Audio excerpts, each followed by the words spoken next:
It's showtime. People pay good money to see this movie. When they go out to a theater, they want cold sodas, hot popcorn, and no monsters in the projection booth. Everyone pretend podcasting isn't boring. Turn it off. Turn it off.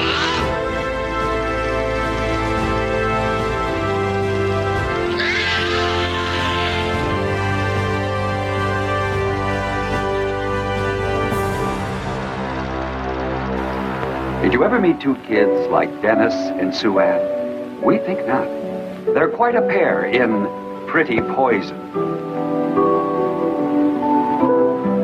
Dear Dennis, he's clean-cut, the outdoor type, hard-working. But there are a few things about Dennis most people don't know. You mean all the things in the letter were true? What? What's setting fire to your aunt's house and burning her up alive? And then there's Sweet Sue Ann. What an all-American doll. High school sweetheart, honor student, but...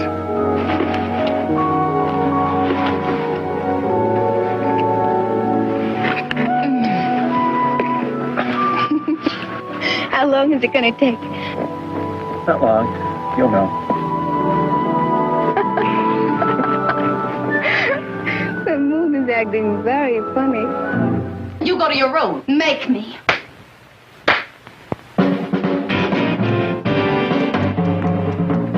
Don't say a word. That's perfectly natural. We're under surveillance.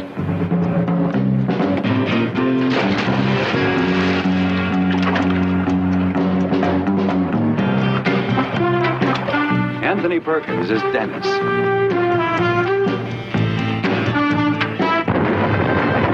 All right. Come down. You're afraid I'll run away? I'll blow up cities. I'll rape and burn and destroy property. And these are laws. Laws must be abided. Give me 2 weeks. 2 weeks to keep my nose clean. Dennis! Look, we're talking about my life, Mr. Asnow. We're talking about my one and only life. Tuesday Weld as Sue Ann. Let's continue, huh? Pretty Poison. I hit him twice. You see, he started to go down, and then I bopped him on the side of the head. What a week. I met you on Monday. Fell in love with you on Tuesday. Wednesday, I was unfaithful. Thursday, we killed a guy together. How about that for a crazy week, Sue Ann?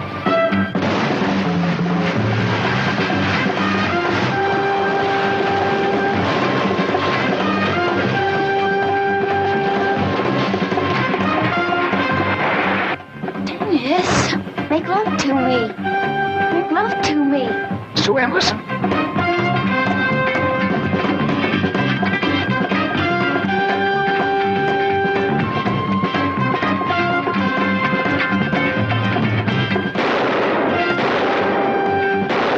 Hey, Dennis, when do we do something exciting? Welcome to the projection booth. I'm your host, Mike White. Joining me once again is Mr. Bill Ackerman. Hey, great to be back. Also back in the booth is Mr. Darren Williams. Look so innocent. What a damn deceptive world. On this episode, we are looking at Noel Black's Pretty Poison. Released in 1968, the film stars Anthony Perkins as Dennis Pitt, a troubled young man with an overly active imagination. He works at a chemical company that's spilling waste into a nearby river. He meets a local teenager, Ann Stepanek, played by Tuesday Weld, and recruits her into his imaginary network of spies, only to find out that she's far more dangerous than he could ever pretend to be. We will be spoiling this film as we go along, so if you don't want anything ruined, please turn off the podcast and come back after you've seen it. So, Bill, when was the first time you saw Pretty Poison, and what did you think? So the first time I saw Pretty Poison would have been in the very early 90s. I would have been in high school.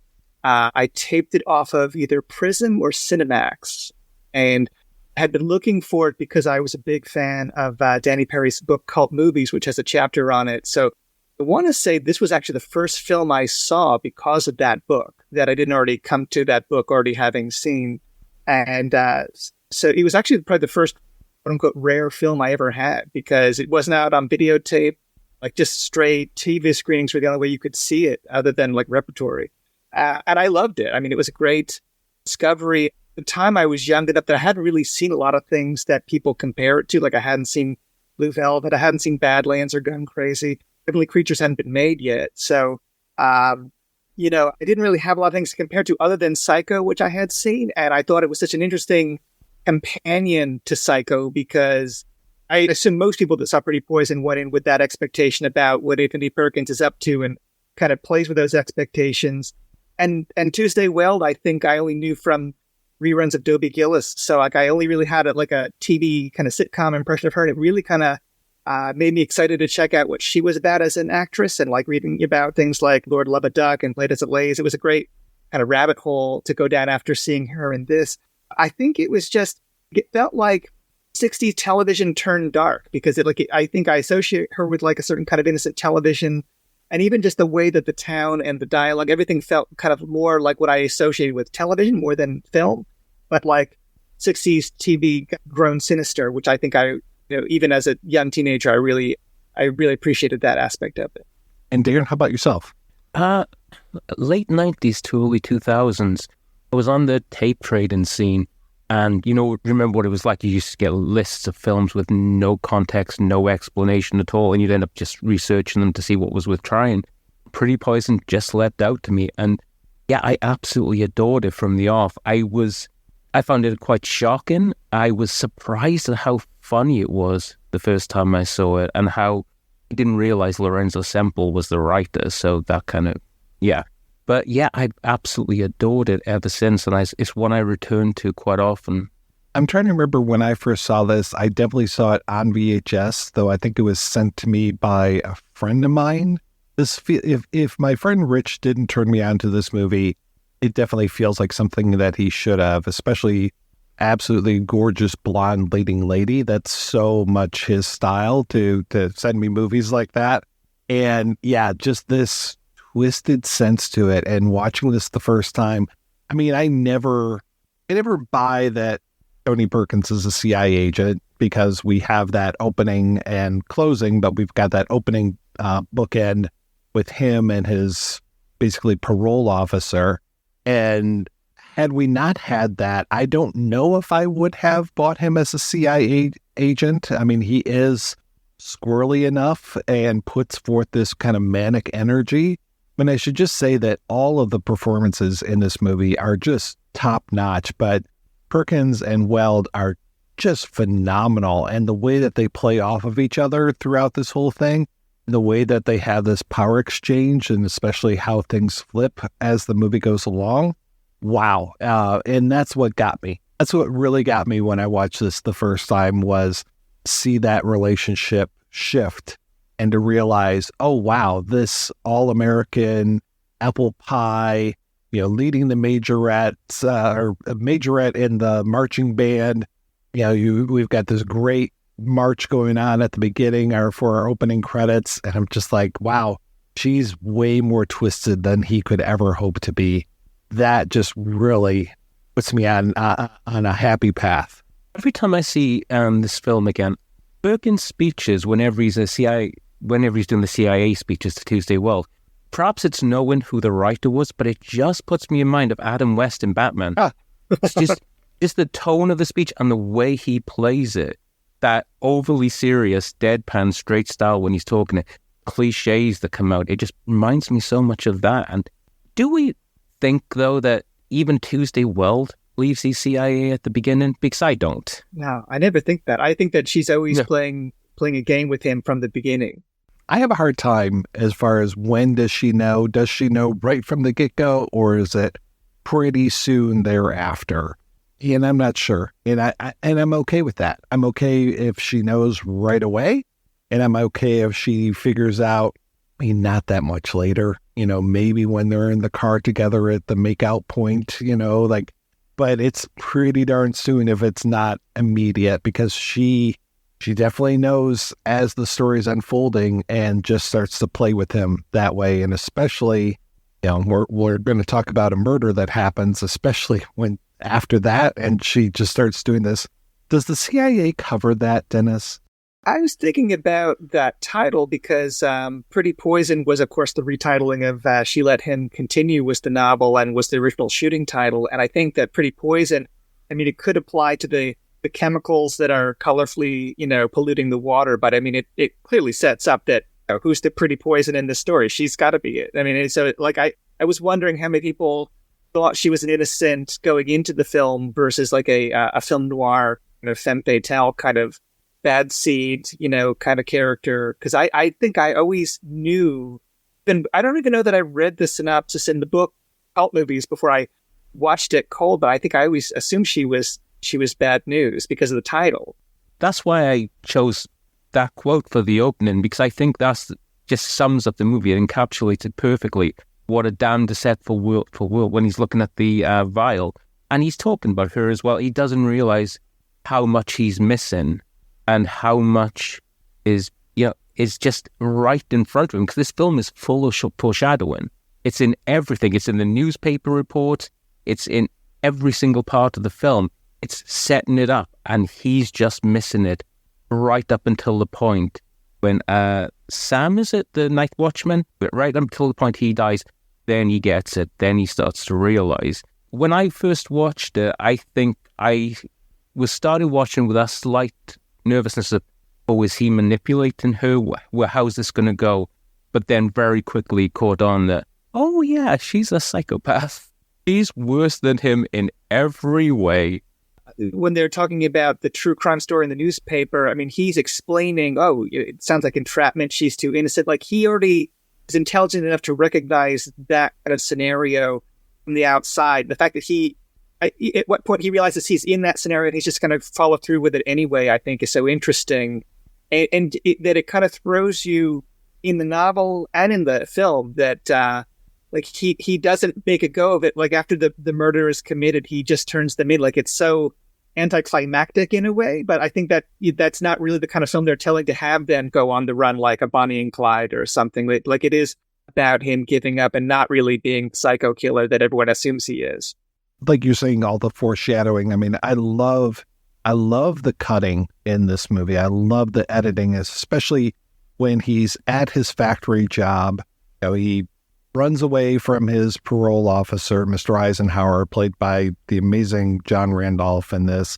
Initially, we see him in his shitty little trailer, and he's got these Russian shortwave announcements coming through. And so if we started with that, it might be, is he a Russian agent here? But we already got to know that he's got a troubled history. And we've got him doing that, handing over this little spy camera to his landlady, Mrs. Bronson. I guess she might own the land, or the trailer, or both, or whatever. Who she's married to the man that runs the garage in which the trailer is parked in front of. And this whole leave this in your own name. Like, don't use my name for when you get this film processed. And when he goes to work, the way that he sits at this line, and he's got this amazing magnifying glass in front of his face that just totally distorts his face as well as anything that he's looking at.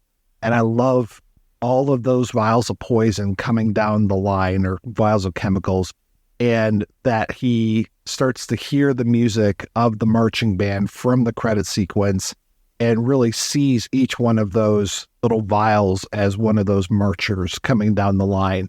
And then eventually something gets gummed up in the works and they start being destroyed. I mean, yeah, talk about foreshadowing, talk about symbolism. This movie has it in spades, and there's so many great shots of things being distorted. There's later on, there's this, I mean, it runs through the whole thing, but this restaurant or little hot dog stand that they are next to, or that is constantly in the movie.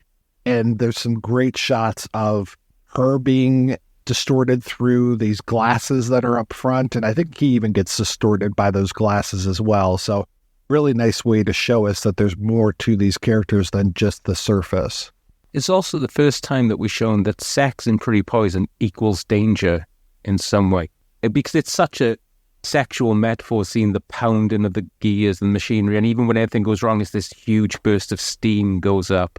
It's just a running theme through it that I think everyone is slightly sexually damaged in this film in one way or another.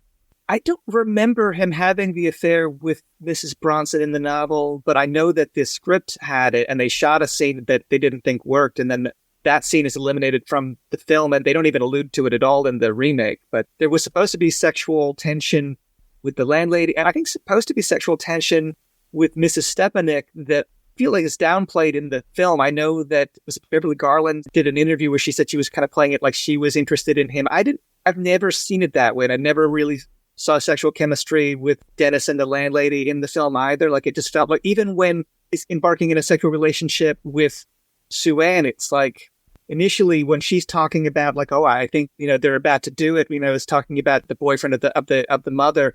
He changes the subject back to the spy stuff. Like, he's not willing to even really engage it as a conversation. Like, it's very tentative because he's, sheltered 15-year-old that's just out in society for the first time again. And like sexuality is what put him away in the first place with the playing doctor. So it's like he's always got this kind of connection, like you're saying, between sex and harmful consequences. I was thinking about that because this film, the novelization, the novel, the repackaging of the novel has the smash film of the now generation. Like, they're pushing it for 60s counterculture generation, and I think about that film as being so not conservative, but I think that it's really trying to play to everybody and not really catering to the youth audience the way that producer, was it Lawrence Terman? He did The Graduate right before that, and there's no pop music, there's no Pretty Poison theme song or whatever. Like, it's not like other films that Noel Black did later, like Cover Me Babe. Like, all the marching band stuff, it feels like very traditional, like it's a very Americana kind of feel, which I think keeps it from dating in a way that a lot of other late 60s films aimed at young people would date. Like, it doesn't have any allusions to Vietnam or drugs other than like the pills that he saw. So like, it's really feels more like 60s television in that way. Like, it's not trying to challenge the status quo in any way, but it's still trying to appeal to young people, but showing them as dangerous in some cases. Oh, I think it's definitely doing a challenge to the status quo in the film, just because of what it's saying about America and what it's saying about American symbology, especially the flag. We've got this whole time, we see at the start, Dennis is ever vigilant, he's ever taking photos, and he's always in a blue shirt through the film. And blue in the American flag is meant to represent vigilance, but like what the colors are supposed to represent, they get distorted through this film. And I think what the film is asking is, what's America doing to its children and what's America doing to its environment? I think it is quite subversive in its own way. Yeah, there are so many nice moments of just casual littering. At the end, the guy who runs the hot dog stand, he throws his garbage into the river, but then he turns around and he's like polishing his motorcycle. It's just like, what are you doing? You're destroying the environment, but the motorcycle's the important thing to you. So I love that there is this theme of kind of environmentalism that's going through here. And of course, this is way pre-EPA. This is what America was doing. It was crazy, that just the amount of garbage that was being pumped into our fresh water at this time, almost as much as today, I'm sure. Yeah, but it feels like a fake out, though, because it's like it is exposing that, but it's not like you see the effects of that pollution. Like, no one's getting sick from it. Like, it doesn't, like, it feels like it's setting you up for like a Silkwood kind of thing or Aaron Brockovich, but it's just a decoy so that you're not paying attention to the obvious threat. And just to go back to something else Bill was saying, I think the Mrs. Bronson stuff is in the book, isn't it? I think he does sleep with her in the book because it's the same thing as in the screenplay that didn't get filmed. He promises him a job and then Mr. Bronson has to come and say to him, oh, there are no jobs. Yeah, there's nothing for you. But I think he sleeps with her before that because there are a couple of times where she comes to his trailer, basically. I can't remember what he's actually living in the book, if it is still the trailer or not, but she comes in a couple of times and she's trying to seduce him. And I think that one time when she promises a job, he does actually go through with it. Couldn't remember. Yeah, I remember there's like scenes with like the tension, him kind of recoiling from it. I couldn't remember. I've only read them one time. But well, it's really weird that they have, and we'll talk about the remake later on, but in the remake, they really play up that sexuality of the landlady. Like, she's just, steering holes into him at one point, but then they never come through with it. And so the line that kind of betrays that there's this missing scene of this seduction. I met you on Monday, fell in love with you on Tuesday. Wednesday, I was unfaithful. Thursday, we killed a guy together. How about that for a crazy week, Sue Ann? Unfaithful Wednesday? I was just joking, Sue Ann. I was in another country, forget it. But then they change it in the remake to be like, we did something else on Wednesday. There was no mention of being unfaithful. And I'm just like, oh, okay, well, you really had a better chance in this one, Dennis, because Mrs. Bronson in this one is really into you. Fell in love with you on Wednesday is what he says. And I think she is a little, though, when she walks into the trailer in one scene where Perkins is sitting there in basically just his underwear, you can see her looking him over in that scene. So it's obviously they were thinking of it, but they just didn't bother to film it. I'm not sure how well it would have worked if they had filmed it either. Can I ask, how old do you think Dennis is meant to be? He's meant to be 22 in the book. Yeah, it feels like he's maybe early 20s in the movie. Definitely older than Sue Ann, but I wouldn't say by much. I mean, she's only 17, and I would say he's maybe 24, 25 at most in the movie. I think it's just that weird thing of coming into it with a knowledge of Perkins already and knowing that this was 8 years after Psycho and looking at him, and definitely, especially for the 60s, he looks like I think he was 37 when he filmed this, and he looks like a young 37, definitely, but he never really looks young enough to be dating Tuesday Weld, I think. And when the mother is so upset about the idea of going out, I was just, why aren't you upset about her going out with this clearly adult man? Why isn't that the problem here? It was a different time, Darren. It was, yeah. You were talking about the music that was used in The Graduate and that this is kind of timeless, and I agree with that. Though it's funny that Turman, the reason why he hired Johnny Mandel to do the score, he was just like, oh yeah, Johnny Mandel, he's doing all these hit songs and stuff. What was the Shadow of Your Smile was one. This was a few years still before he wrote Suicide is Painless, at least the music to it. I think it was Altman's son that wrote the lyrics. Turman really wanted a romantic score, but he ended up with kind of I would say that this score is very appropriate to it. Yeah, it's a great score. Unfortunately, it's never, as far as I know, ever been released. But yeah, I think it works really well. And I think had they had a contemporary song, this film would feel very dated. Yes, of course, the outfits and those kind of things, we can tell when this is being taking place, but it just has this kind of timeless quality to it. And that I think had they, even the end, using the marching band music again at the end is a really smart choice, as opposed to theme from Pretty Poison comes up on the soundtrack and we hear somebody crooning a song about, it may look beautiful, but don't touch it kind of thing. Like, we don't need that, I may be misremembering this, but when the opening credits happen, doesn't Pretty Poison appear right beneath the majorettes? That's the name for them, isn't it? Not cheerleaders. Doesn't it appear right beneath them? Like, how much more foreshadowing can you get than in that moment?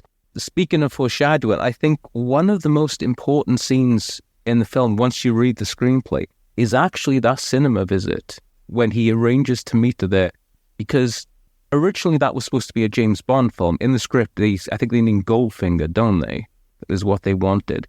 It's the place of fantasies, cinema, the theatre. It's where you go to dream. It's where you go to fantasize. And you've got this man who's lost in his own fantasies coming there. And if it'd been Bond playing, it would have played in too much, I think, to the CIA fantasies. It would have firmly, even on rewatch, it would have still put you, we're in Dennis's world at the moment. But I think that's letting you know, because it's St. Valentine's Day Massacre, intentional or not, that choice. It's letting you know, actually, this isn't going to be Dennis's fantasy. This is going to be Sue Ann's fantasy. And it's a lot more violent than Dennis was ever expecting. I think that's such an important scene in the film, just little touches. And I think it's such an incredibly subtle way in that film. It's spelling everything out, but you don't notice just how much it's spelling out until you reach the end and go back and watch it again. I always thought it would have been more appropriate had it been Dillinger because of the whole betrayal by the woman in red type of thing. But St. Valentine's Day Massacre is also pretty appropriate.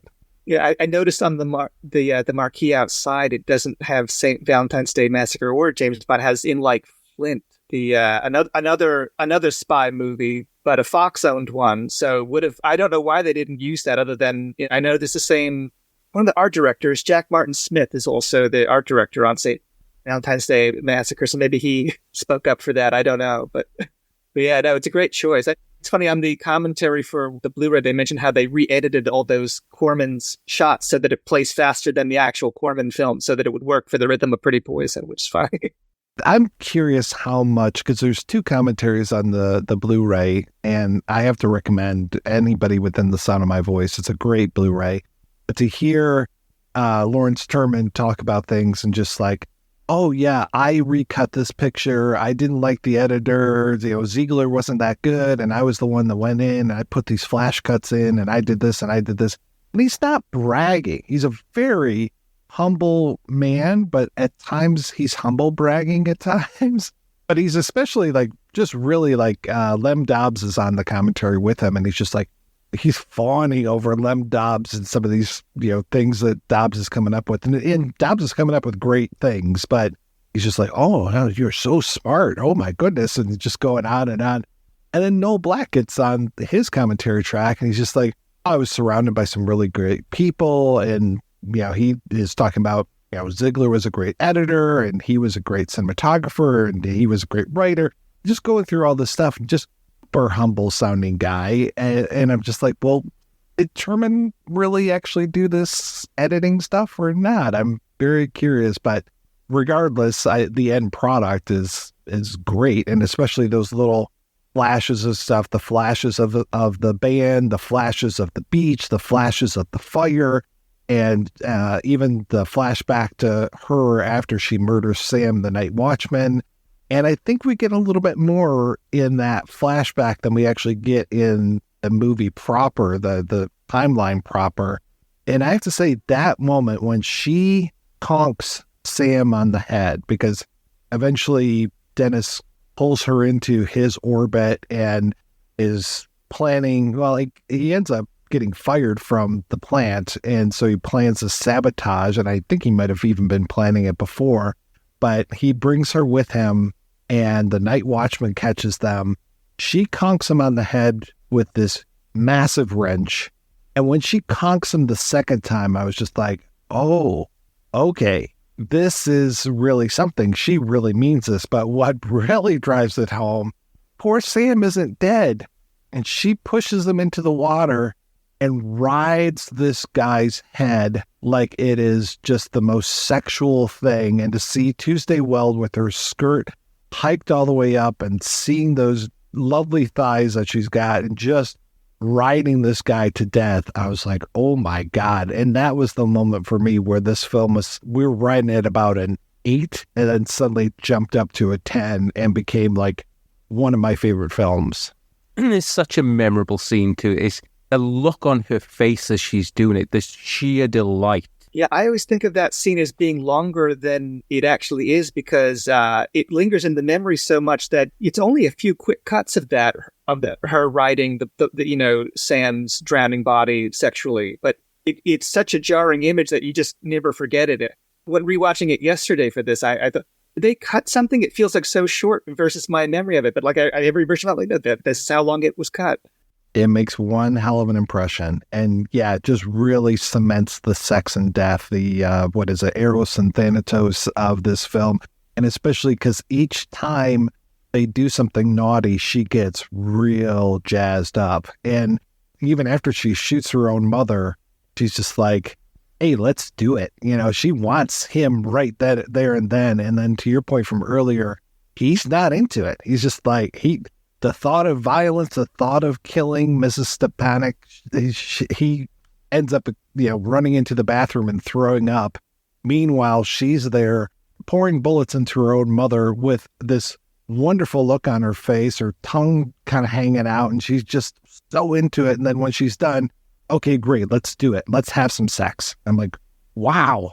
After they first have sex out of the makeout point, one of her first lines to him is, Dennis, when are we going to do something exciting? And they've just had sex. And then she says, I feel empty. And that's it. The only time she can get aroused is after murder. After anything violent like that is the only time where she seems genuinely happy. Even, it's foreshadowing again, but the scene where they picked up by the cops and Dennis is taken back in the back of a police car behind bars, and she's free and happy and turning on the radio and laughing. It's like the only time she's really alive is if she's got someone in trouble, if she's doing something wrong, or when she kills someone, she really comes to life. Everything else is an act. That's my favorite line in the film is when he's talking about how, don't you feel like everything's closing in? And she's like, I feel empty. Like, I always think of that as the line, like the signature line of the film for me, like my memory of it, like that. And when Perkins has got the line, like, it's my one and only life or whatever, like defending his right to freedom. And the way he delivers it is so much more powerful than in any of the other versions of the written page. It's just, I don't know, because the way the entire thing plays, it feels like, what if Norman Bates got a second chance? What if they rehabilitated him? What if they forgave him? That's what it always feels like. It feels like that desperation in his voice. And I don't even know that it always made sense to me why he was fleeing Arbogast. Well, not Arbogast, that's a Freudian slip, but Eisenhower. Like, why does he skip town? Because it's a little bit more clear in the remake that he doesn't want to have the baggage and the history of, like, his past carrying over to the new job. But in the Noel Black telling of it, he just skips town for some high energy biscuits to, like, start anew, without any kind of, care to the fact that he's breaking parole, and he's making it harder for himself, ways that they never really explain. They don't really explain that this job wasn't set up by by Eisenhower. Eisenhower. I always say Eisenhower because I had a teacher named that in school. But yeah, he got set up with this job. He goes there, and then when Eisenhower is just like hunting him down, like, oh, you didn't think I'd find you, huh, Dennis? And I'm just like, I thought you set him up with this job, man. So I hear what you're saying. Do we think Dennis is completely fantasizing when he first approaches Tuesday Weld? Because I think he's deep in the fantasy by then, and I think that's why he's run. It's because the real world is too small for him. And I think that's why there's that line in the intro, and he's like, oh, a login place isn't the best use of my talents. He finds the real world small and confining, and fantasies are what bring him alive. Because there's always been a thing about whether or not he's just manipulating her or whether he's gone himself. I think he's actually flipped by the beginning of the film, because when we first meet him, well, not when we first meet him, but when we first meet him in the new town, he's already taken the surveillance photos. He's listening to Russian broadcasts. When he's at the Pete's, it is Pete's, isn't it, the hot dog stand? When he's there and he walks away and he sees that guy stop and look up at him for a second, it's just a split second, but the look on his face, I don't think that's, oh, I can use this look. I think he's genuinely believing at that moment he's under surveillance. But I think it's just the fantasies that led him to run. It's the fantasies that led him wanting to explore life. And it's that thing about being kind of aware, but also trapped in the psychosis of, I can't really escape the past year. I need someplace else where I can really just fall into my fantasies without anyone watching over me.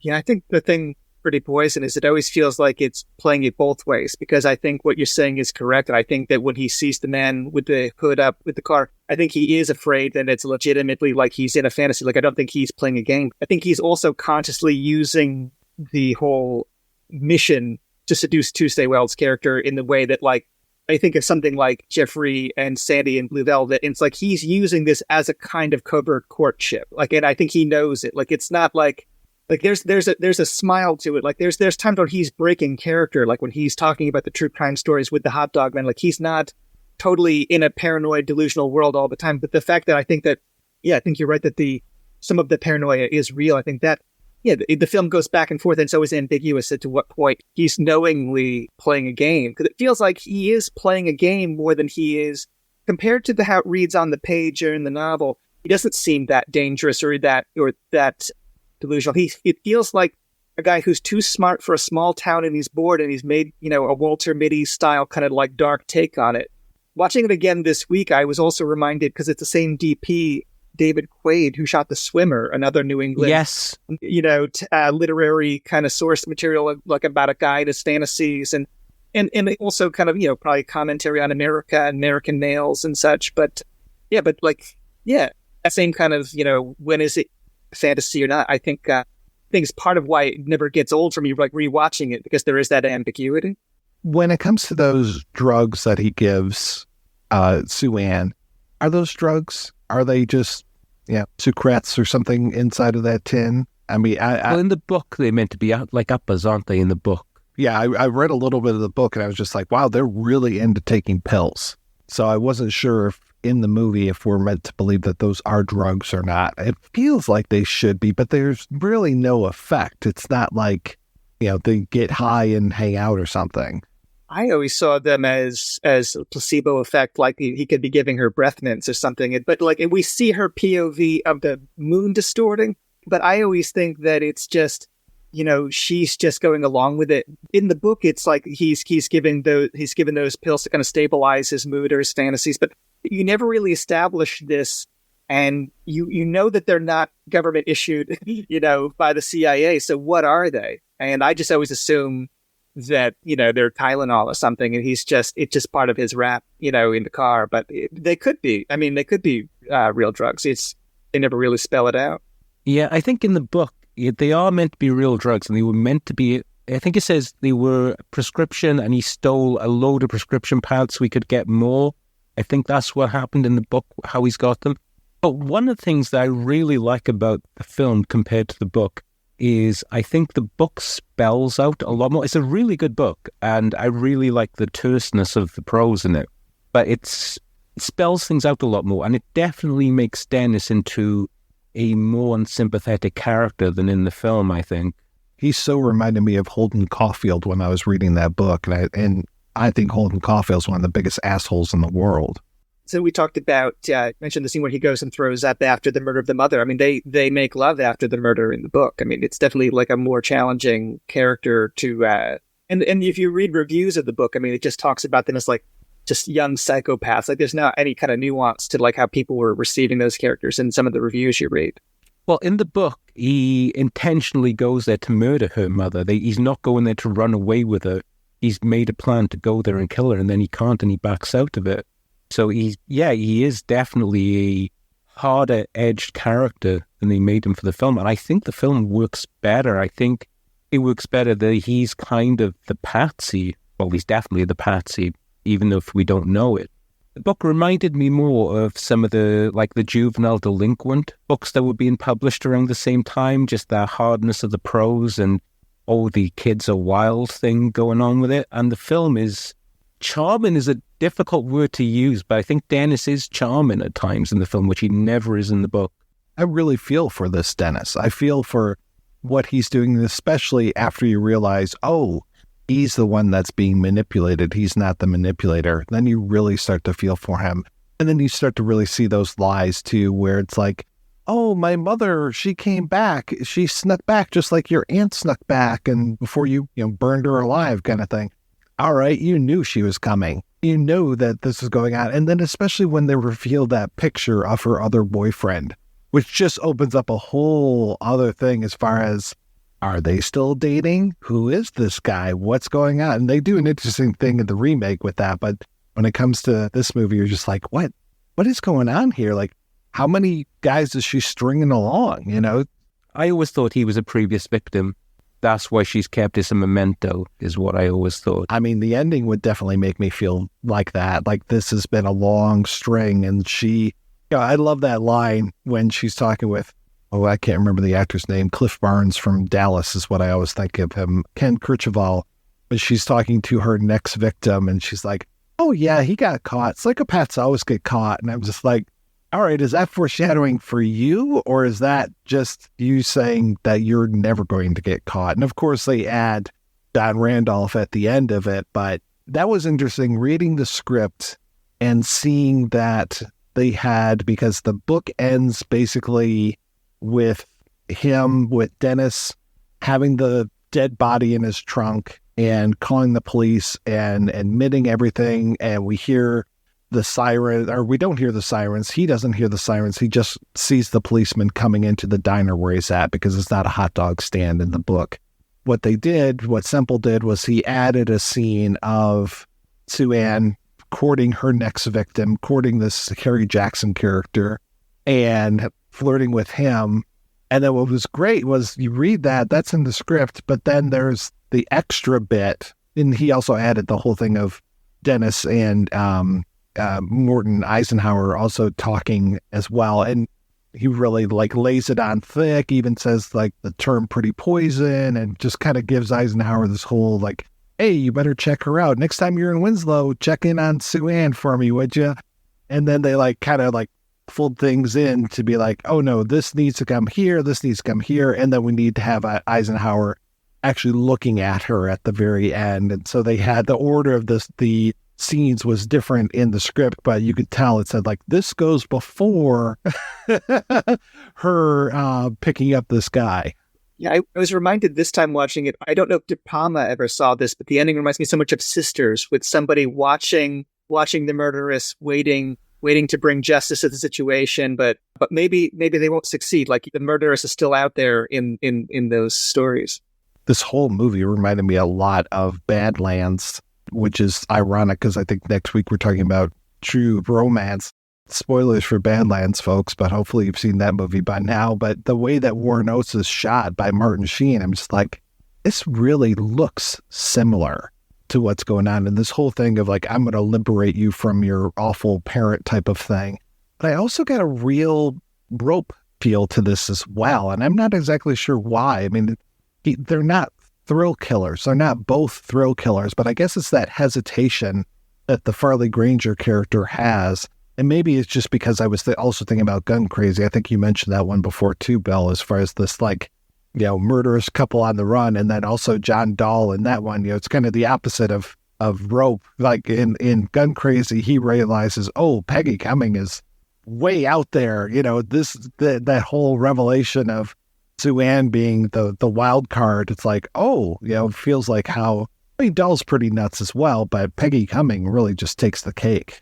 And it's also a fascinating double bill with a film Bill mentioned earlier, Lord Love a Duck. If you just sit and think about it, what's going on in Lord Love a Duck is Tuesday Weld is a high school teenager who meets this gawky older man who goes to great lengths. I won't spoil what happens in Lord Love a Duck, but it's remarkably similar just in terms of basic plot beats, and it's a nice Tuesday Weld double bill, those two.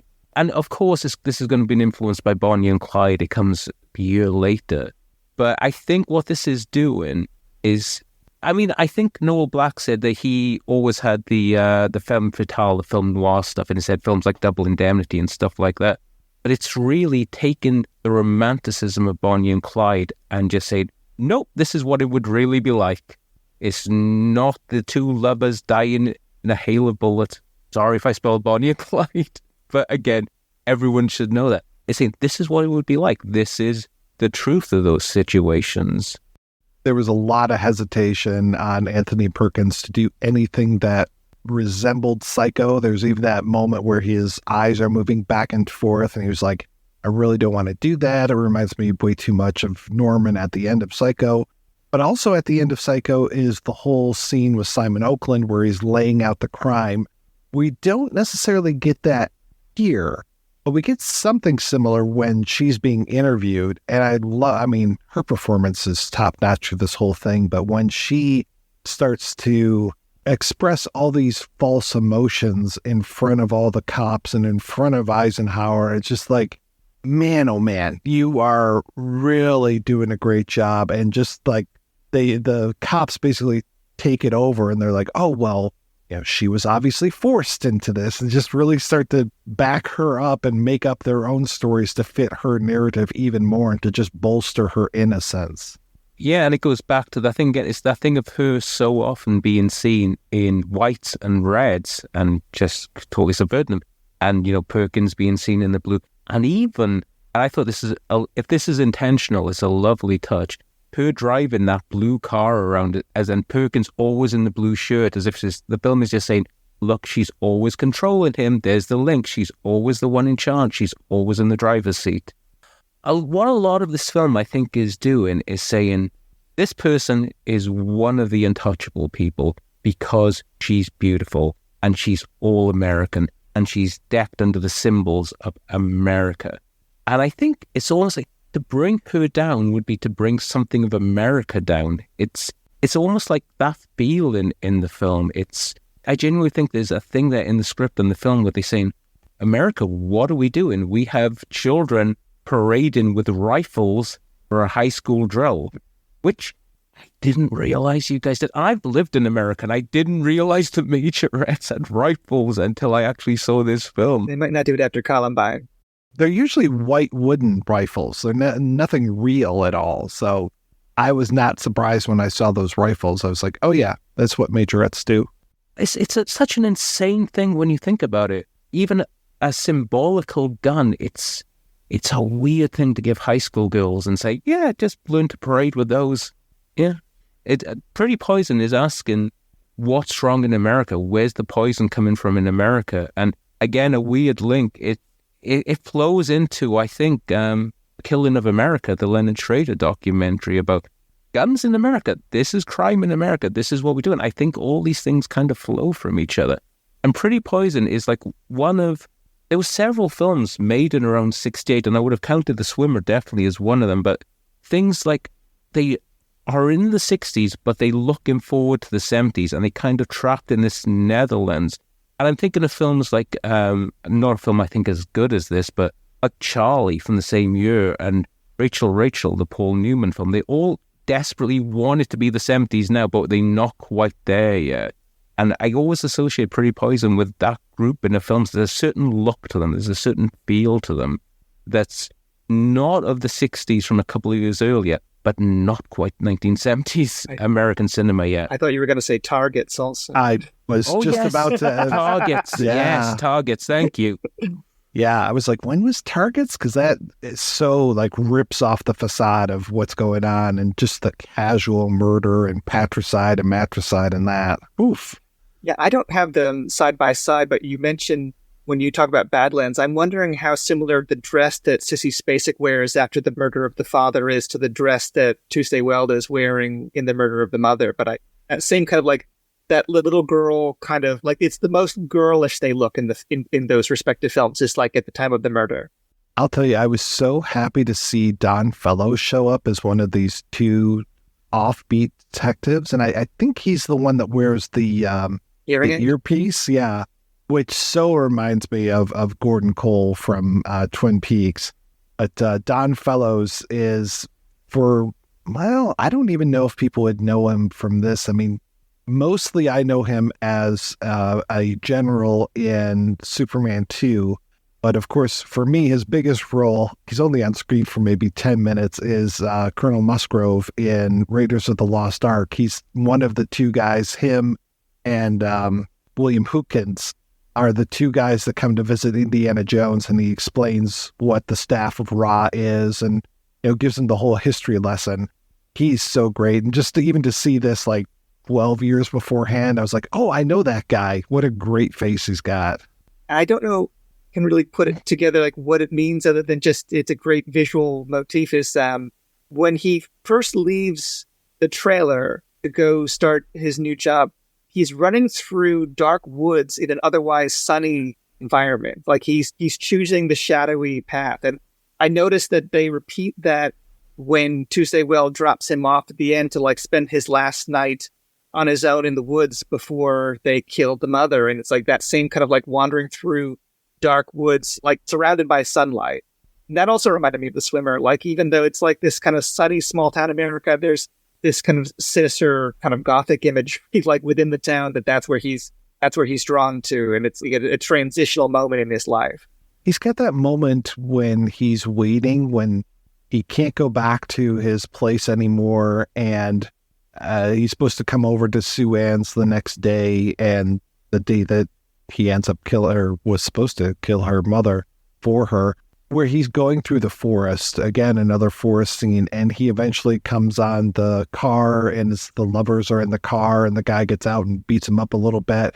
That is always interesting to me, and they changed that a little bit in the TV movie, the remake, in a very interesting way, that he actually goes and he visits Sam's house and gets to see his widow and his widow's family and Sam's family. And I don't know how that plays out in the book or not. I don't remember him seeing Sam's family in that, but I do remember him kind of running through the woods.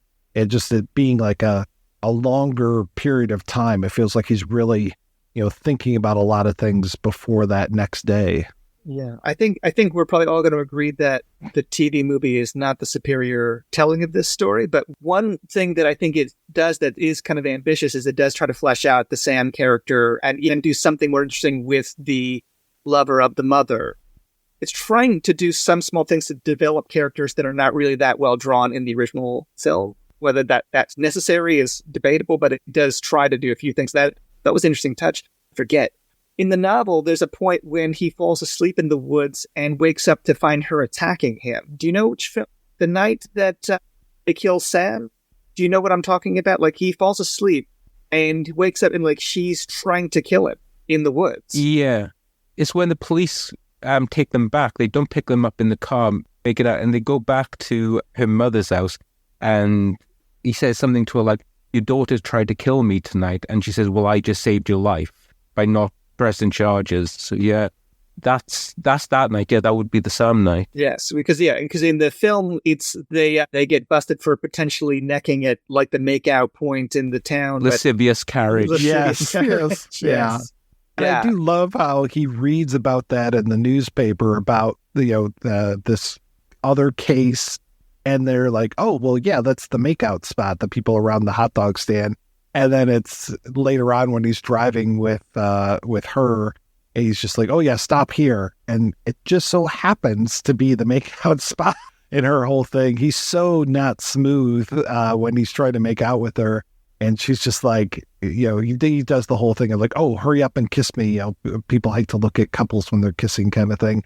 And she's just like, Dennis, the gear shift. I think that's the moment I think you can definitely say he knows, because when he gets, oh, this is an old CIA trick, and she's like, yeah, sure it is. Even if she doesn't know before then, she knows it. But can I ask, this film is telling you all the time not to believe anything anyone's saying, constantly. So did Sue Ann's mother actually call Eisenhower, or did Sue Ann do it herself and pretend to be her mother? I think she called him herself. I know in the remake, they try to make that a bit more obvious. Really clunkily so when they do it. The film had me doubting things so much that I even have wondered on occasion if Anthony Perkins' story to her about what happened with his aunt is completely true. One of the things that throw me about that scene when watching it back is he uses that phrase again in that scene. She probably thought we were doing lascivious carriage. And it's just like, wait, is he actually telling her the full truth? Was he making up another story and he's maybe a bit more guilty of his aunt's murder than an accident, and he's just reaching for things to make that story up on the point? So you get a feeling he's never heard that phrase before he sees it in the newspaper. And he uses it at least, 3 times in the movie? Yeah, he uses it with Eisenhower also. Yeah, no, he uses it, like it's a pet phrase that he's obsessed with.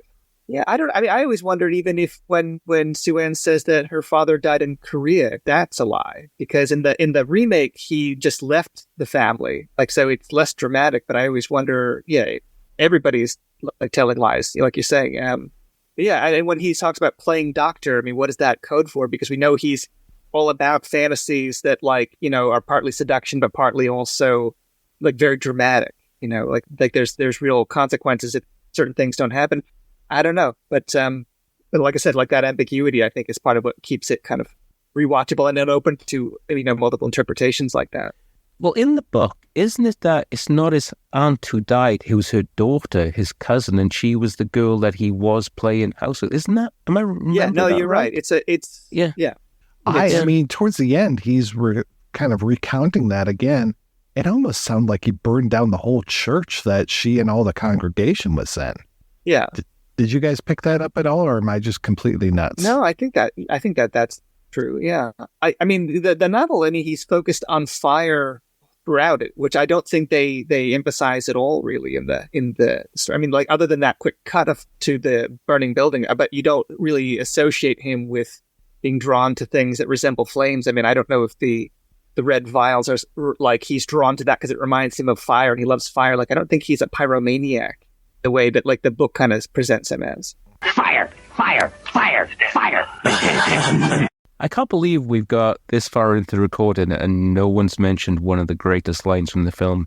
You do have a great capacity for loving. Oh, that's such a good line. Yeah, it's in the script twice because it's only in the film with Sue Ann, but he says it to the boss in a cut scene in the script also. Oh, yeah. I mean, the boss played by Dick O'Neill. Holy shit. He is so good. He's one of those character actors where as soon as he showed up, I was like, okay, I know exactly how he's going to be in this because he's the same in every single time. Man, he is great. I mean, I think I mostly know him for Taking of Pelham 1, 2, 3, but he's been in a lot of movies and a lot of things that we've talked about on this show over the years. Great face as well. Just one of those faces you don't see much anymore. I've thought of the other film that from the late 60s that I meant to mention as well in relation to this. Last Summer.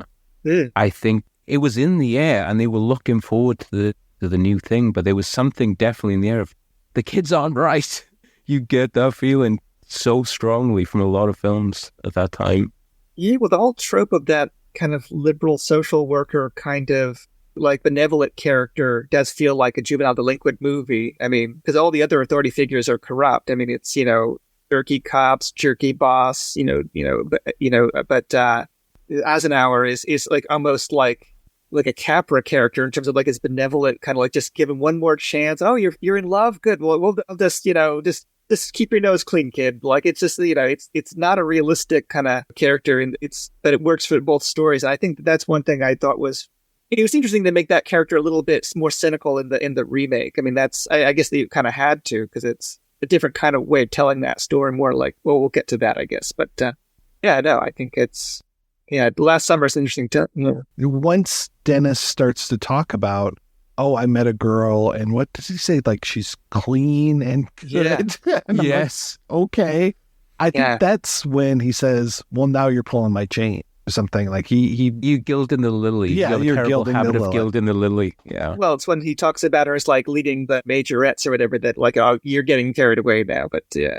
Oh man, yeah. I think if this movie has one bad moment for me, it's what Terman tried to do with an optical at the very end. He does a fake close up of her head, like he took the film and pushed in onto to Sue Ann's head right after she's picking up this new and footloose guy that she met at the hot dog stand. I think that's a horrible moment because I was just like, wait, what's going on? Why is the film getting bigger and grainier and just, what's happening? And then it took until I read listened to the commentary for him to say, oh yeah, I wanted I wanted the audience to realize that this is all taking place in her head. And I'm like, well, first off, I don't think that it is. And second off, I think that's a really bad way of doing it because this just isn't successful at all. If anything, I was just like, whoa, what happened during the transfer? Did the negative slip or something? Just thinking about this film and when it comes in like American film in the late 60s, I was thinking about how it's a studio film for Fox. Like it is, we were talking about these character actors, like it's, the art direction is by people that worked on things like Planet of the Apes and Hello Dolly. Like it's got like, I mean, you might have a first-time director who's getting hired off of a short film, like a little bit of a whiff of what you think of with the new Hollywood cliche, like first-time directors kind of reinventing the form. This feels like it's still a director trying to make a Hollywood film. Like it doesn't feel like it's breaking formal rules in a way. I mean, some of that quick cutting, I mean, like you're saying, it might not even come from Noel Black. It might be like coming from a producer who had like a gargantuan hit with The Graduate, trying to spice it up a little bit. But it is feeling like when I think about this alongside Argot's, I think of another classicist. I think of somebody that is trying to make a tight modern thriller. I don't think of this as something as arty as Badlands. And I don't say that in a disparaging way. I love Badlands, but it's not trying to be radical formally. But maybe the ideas.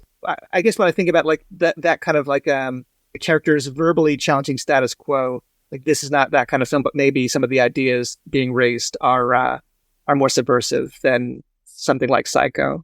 It's got that kind of looks like a 60s film, but not quite. It's this weird little hinterland that every decade has them, that period transition where films aren't quite the films from the decade before, but quite aren't. Yeah, structurally, in terms of the filmmaking techniques, it's very much it's conservative from that point of view. And There's no big speeches other than you'd say Anthony Perkins one at the end about the Pretty Poison. But just that there's that deep subversion running through the themes of it that aren't there in the way it's shot. All right, guys, let's go ahead and take a break, and we'll be back right after these messages.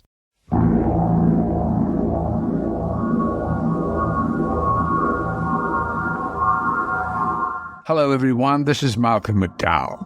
I just want to say that this is a request to listeners of the Projection Booth podcast to become patrons of the show via patreon.com, patreon.com/projection booth. That's pretty simple. I think you can do that.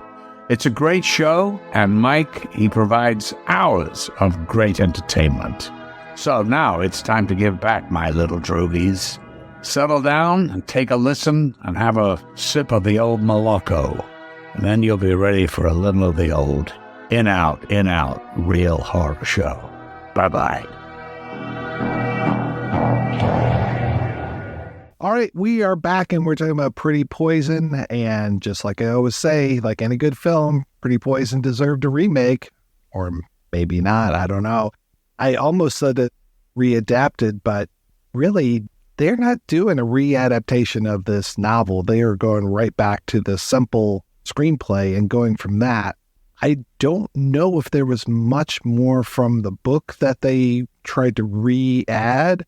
So this was 1996, made for TV, and it sticks to the 68 version so much that I just kept wondering, why are you even bothering? I won't say that this was like a completely awful thing. I found some good things about it. Referred to it a few times already. I love Lynn Thigpen. Her doing Eisenhower, I thought was pretty cool to have her as this parole officer. You have to say that I didn't really care for the main actors as much, especially the Dennis character. I didn't think that he was as compelling as Anthony Perkins, but he did a decent job. What did you guys think of this? It's funny because I went into it with low expectations until I saw that it was directed by David Burton Morris, the director of Loose Ends and Patty Rocks, and like a proper auteur, like of indie film in some way. And so I was like, okay, this guy actually has as many films I like as Noel Black on his resume. Maybe he can do something with it. And then it is kind of trapped by like the made-for-television erotic thrillers of the 90s kind of aesthetic that I think it just, if you already have the Perkins Weld version in your head, it's very hard for those actors that come from Melrose Place and Beverly Hills 90210, to really kind of, make you forget about superior, less pretty boy television kind of take on the material. But I don't think it's unwatchable. Like, I think it's funny. We mentioned like Blue Velvet or Twin Peaks, and I did think about Lynch a little bit in the way that like it goes from fast cutting to slow motion, like slow motion of the fire from the cigarette lighter, slow motion in the way that the body falls down the stairs and the murder. Like, it feels like, I don't know. I mean, I try not to be one of those guys that finds Lynch in anything that is like quirky or offbeat, but I do wonder if if Lynch was influenced by Pretty Poison, and if that comes back around to the way that they handled the Darkness and Suburbia theme this time around. And I thought it was interesting to have Pray for Rain do the soundtrack, who I associate with a lot of Alex Cox movies. So it's like not people I associate with straight to TV kind of productions. Like, it's like people that have some kind of hip credits on their resume. It's not just all journeymen. But yeah, it is kind of forgettable, I think. I mean, I don't think it's, I think that there's some interesting things that they do fleshing out Sam character and how that death is responded to, or the way the mother's lover, which we can get to. Like, there's interesting wrinkles to it, but it falls pretty far short, I think, of the theatrical version. The first time I saw the remake, was in the last few days for this. And I tend to, whenever I'm doing a podcast, whatever I'm talking about, I tend to rewatch it a few times in the week beforehand. So I had the 68 one playing in my head, and the instant this remake started, it was Once a Pretty River. I just went, okay, I think I'm going to tune out of this. But I watched it, and yeah, they're trying to do one or two interesting things. But what loses it for me are, I can't remember the actor's name, but the actor who's playing Dennis, I just found to be a complete void. And you need to have something there. Again, I'm blanking on the actor's name, but the actor... Grant Show is his name. Sue Ann in this one was obviously psychotic from the beginning. Clearly so. I think it doesn't trust its audience. I think it over-explains everything. And I kind of felt my intelligence was being insulted by the end when she's on the phone to Eisenhower. And there's all these cuts to, is he there right now? Can you not talk to me? Are you trying to tell me something? All this stuff just really, really clunkily over-explaining it. And it killed any goodwill I might have had, all the interesting things it does. Because I always think that's kind of... You can kind of understand it a lot more back into the 60s when they added the bookends to the film, or the end of Psycho explaining everything. You can kind of understand it's still a relatively young medium by that point, but by the 90s, when you were over-explaining things that much, it just shows a lack of respect and trust for the audience. I always find that with those things, and they didn't need to do it. I'm not sure why, but I will agree. Lynn Thigpen, yes, every time, yes. Why did they make Sue Ann's mother was that much more sympathetic? It's like a completely different character from the 68 film. Yeah, she is very sympathetic. And Beverly Garland is no slouch. And plus, she runs a great hotel, folks, let me tell you that. But Michelle Phillips is freaking gorgeous. And I'm just like, okay, I know he says in the 68 version, oh, your mother's very attractive. And in this one, really mean it. It's like, oh, wow. Yeah, she's stunning. And yeah, I would want to hang out with her. It's like, oh, she's the cool mom kind of thing, rather than being really bitchy is what, Beverly Garland was supposed to be bitchy, and she brought that very well. Oh, excellently. She's superb in the film. But Michelle Phillips, yeah, I was like, she's got this wild child daughter, and I feel so bad for her, whereas I feel very sympathetic, at least 90% of the film, towards Sue Ann in 68. I'm just like, oh, yeah, her mom's a real tyrant. And in this one, you're like, oh, no, this poor lady, she's got this awful daughter. I sympathize with her completely. Yeah, Sue Ann's calling the shots from the beginning in this one. Like you're saying, she's coded as crazy from the get-go. It's like there's not really a twist to it. But she's even sitting at the counter waiting for him in this version. Like, it's not like he bumps into her when she wants change for a quarter. She's waiting for the prey in this one, and she's instigating all the sexual activity in it. And yeah, like I said, like the mother is more sympathetic. So it's like she's clearly the only villain in this way of telling the story. Whereas, yeah, there's more shades of gray in the original telling of it. I wonder if the way they play Dennis in this one is kind of out of its depth, and obviously out of his depth from the beginning, and being trapped in a situation. I'm wondering if the Twin Peaks storyline where James starts getting set up for a murder was an influence on it. It could be. It could be. Yeah. I always saw that as being very Postman always rings twice. Like Lynch was, oh, let's put this little film noir inside of the second season. Yeah. Definitely. Yeah, this reminds me more of that kind of 90s jailbait noir, kind of Poison Ivy, The Crush kind of feeling. You know, like Amy that's Fisher kind of story. Feels like more what it's going for. And I think, it's very faithful to the Noel Black telling of it. Right down, all the changes that they make to the novel, like I say, like are retained. They don't have high protein biscuits. They have high protein health bars. there's a couple of like weird like dialogue changes, but it feels like so similar. Well, isn't Lorenzo Semple even credited on this one? Yeah.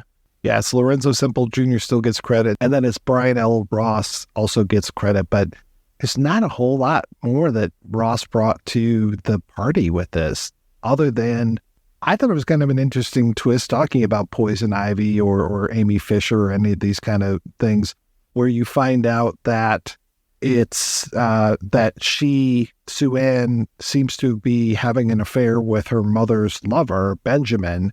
And the way that they handled that, I was just like, whoa, what's happening here? Because we see in the 68 version, she's like, oh, there's my mother and her lover.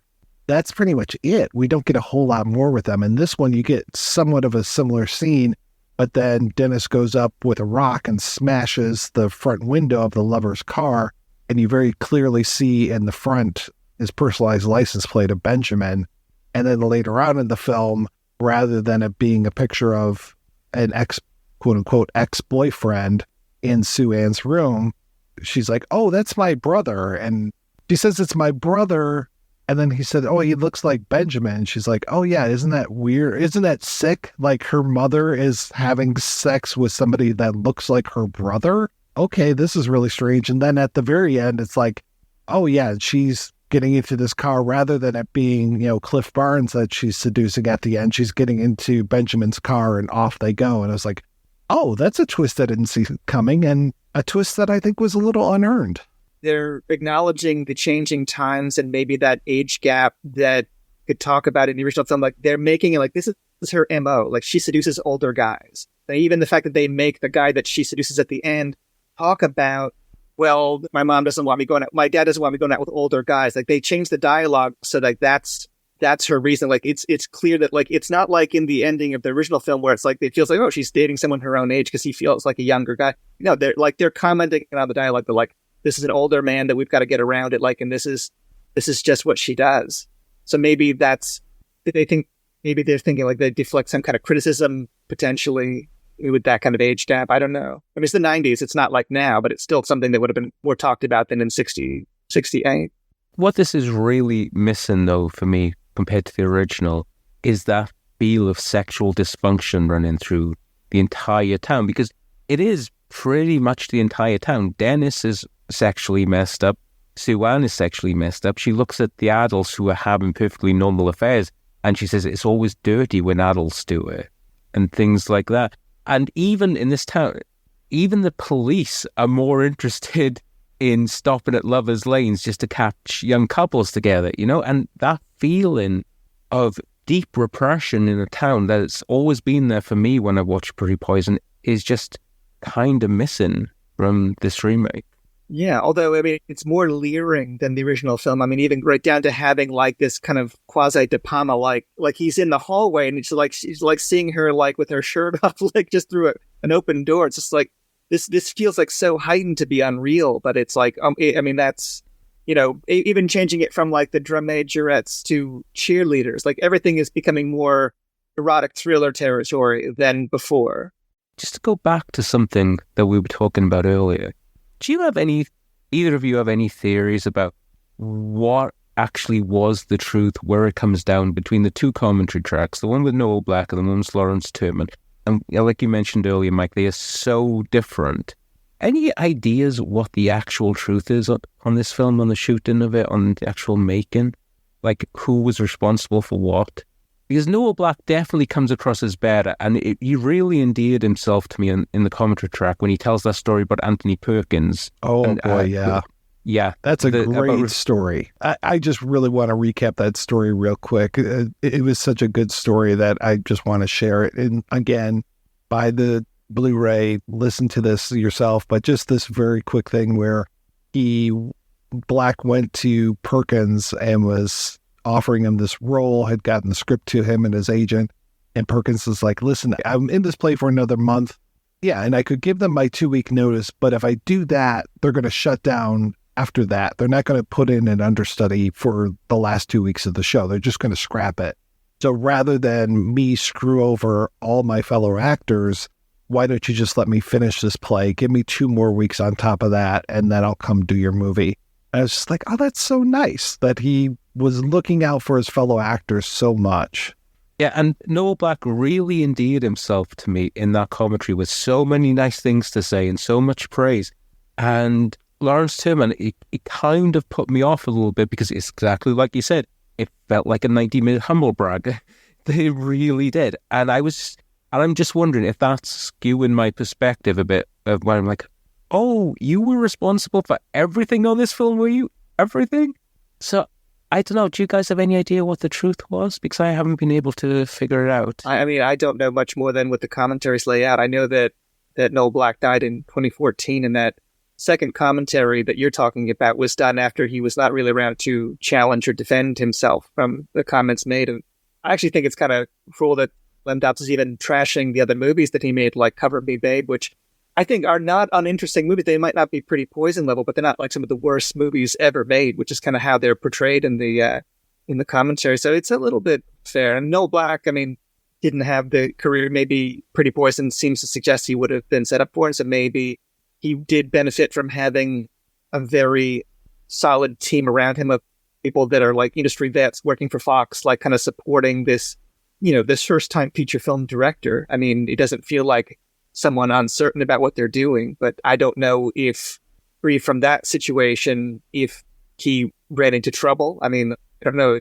I don't have a sense of him as an auteur quite so clearly. I haven't seen Jennifer on My Mind in a long time, and I know that he kind of does a few things after that. And I mean, both him and David Morris, the remake, I mean, have their battles in Hollywood and driven to TV movies and television to stay working as filmmakers. I mean, they both ran into a fair amount of challenges in that business, but yeah, I don't know. I mean, I don't know how much Anthony Perkins really talks about the making of it, and Tuesday Weld never seemed to want to talk about it. And so, I mean, I know Tuesday Weld and Noel Black didn't get along on that film, and that's something that might color her own impression of the final product, because I think it always kind of irked her that that's like one of her big cult movies, because I don't think it turned out how she was hoping it would.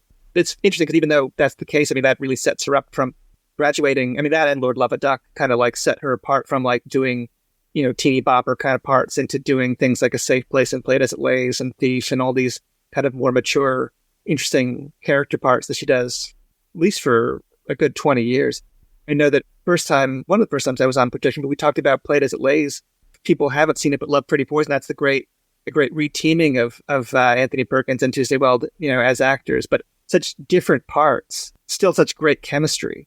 I think that they are why maybe the Pretty Poison, the theatrical version, is like so much more compelling than one of the many reasons that it's more compelling than the 90s take on it. Well, it was interesting too, the way that Black was talking about how he was calling her character, she starts off as Juliet and ends up as Lady Macbeth. And I was like, okay, yeah, I can really see that. But the way that it sounds like she wanted to play it was to be more Lady Macbeth through the entire thing, which I think is what we get in the 96 version. We get to see, like you were saying, that she's unhinged right from the beginning. So it was really smart, if that was the case, for him to really stand firm and be like, no, she needs to be innocent. We need to believe that she's not crazy throughout this entire, through the first half of this. Like, it needs to be a gradual thing until you realize, oh, there's something much more dangerous about her than about him. Yeah, the impression I always got of it was that Noel Black was his first feature. He knew what he wanted from setting up shots. He knew from a technical angle. He just didn't know how to work with actors, and that's what was frustrating Tuesday Weld. But, if people had... It seemed like he didn't have much support on the film. Real support is just reading between the lines a little bit. And with real support and learning how to work with actors, he could have gone on to that brilliant career, because Pretty Poison proves he can certainly make a masterpiece.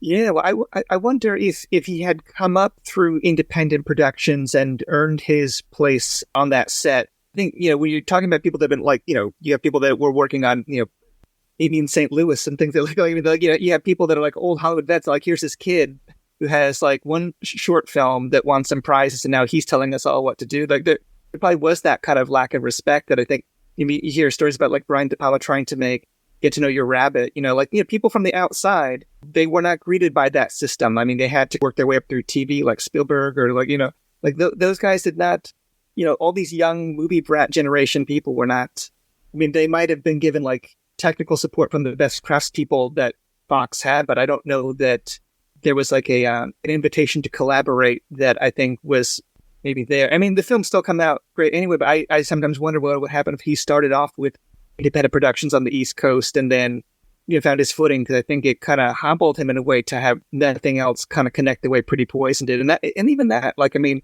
Pauline Kael and critics lionized it, but it was, a commercial failure. It didn't, like, I don't know, cult films ever really open too many doors for you. I mean, they might help the actors, get taken more seriously, but I don't know.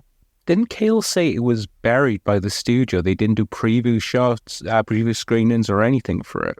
I found that ad for the movie that's a movie they don't want you to see. It was like when they And I'm like, well, who's they in this The studio? Yeah, but is it the studio that's also advertising this? Because who else is going to advertise the movie for you?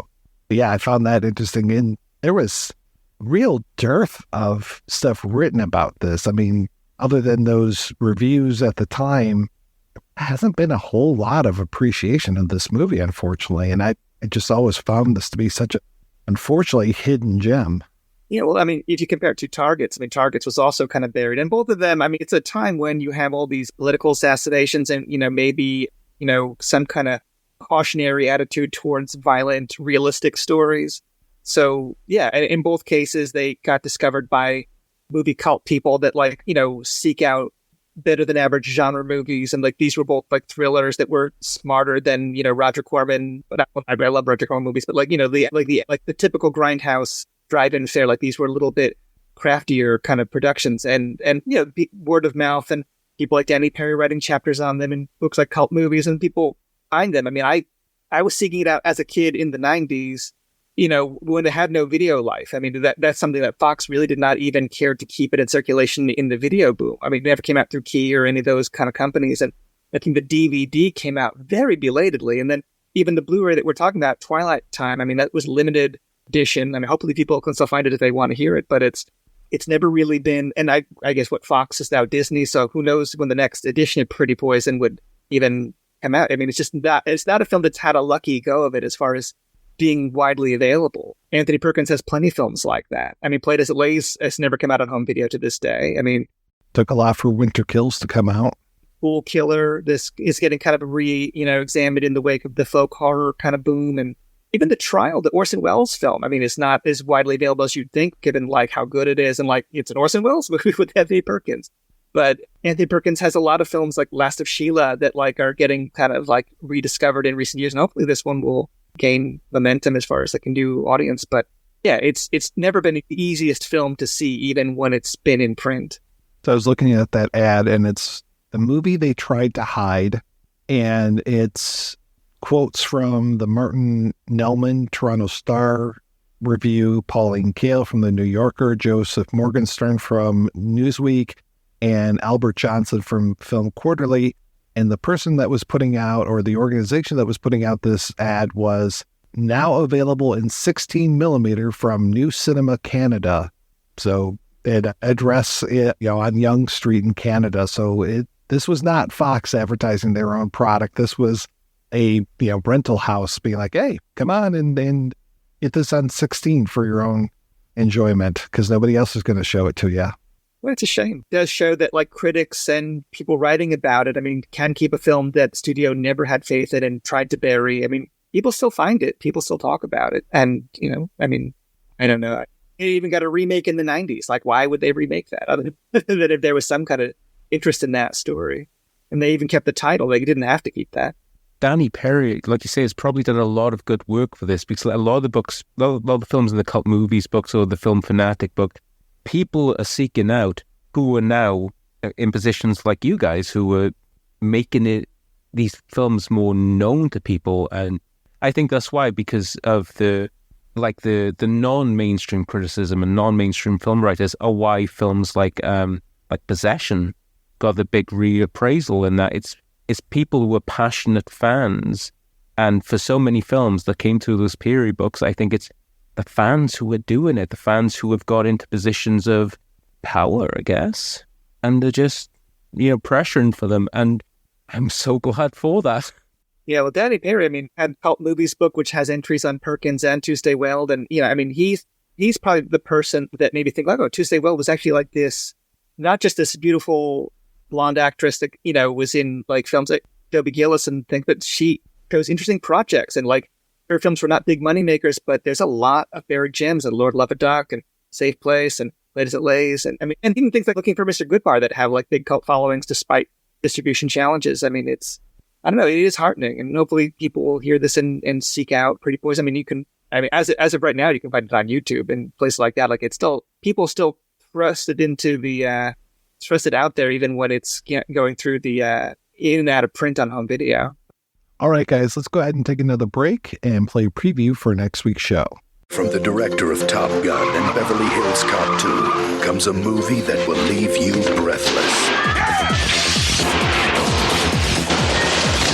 Christian Slater, Patricia Arquette, Dennis Hopper, Val Kilmer, Gary Oldman, Brad Pitt, Christopher Walken, in a Tony Scott film that critics are calling a Bonnie and Clyde for the 90s. True romance. Rated R.